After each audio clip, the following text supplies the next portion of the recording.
আজকে শুনলাম নাকি একজনের মনোনয়ন বাতিলও করা হয়েছে।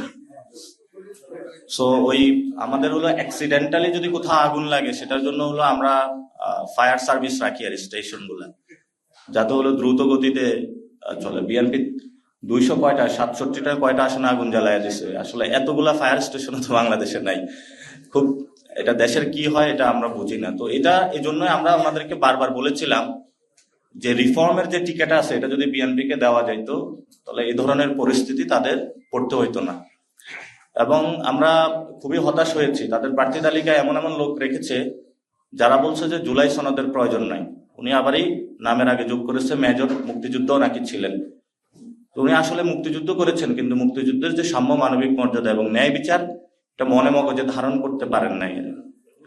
এর মধ্যে আমরা আরো দেখতে পাইলাম কি কিছু ব্যবসায়ী গিয়েছেন, সেখানে টাকা দিয়ে তারা হলো অলরেডি মহড়া শুরু করেছেন। তো এটা তো আসলে এবার মনে হয় নির্বাচন কমিশনের যে আরপিও, সে আরপিওতে বলা হয়েছে প্রতি ভোটার হলো 10 টাকা করে খরচের, কিন্তু হলো এরা আগেই ইলেকশনের আগে হলো সব টাকা খরচ করে দিচ্ছে। ইলেকশনের দিন মনে হয় 25 লাখ টাকা খরচ করবে, যেটা হলো ম্যাক্সিমাম জায়গাটা ওটা। তো সংস্কার আসলে বিএনপি দিয়ে কতটুকু বাস্তবায়ন হবে সেটা আমরা এখনো সন্দিহান।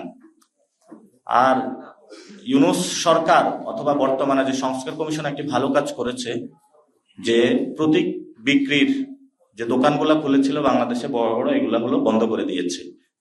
তো আমরা এটা বলতে পারি যে প্রতীক বিক্রির দিন শেষ আবু সাঈদের বাংলাদেশ। আবু সাঈদের বাংলাদেশে আর কেউ প্রতীক বিক্রি বাংলাদেশে করতে পারবে না।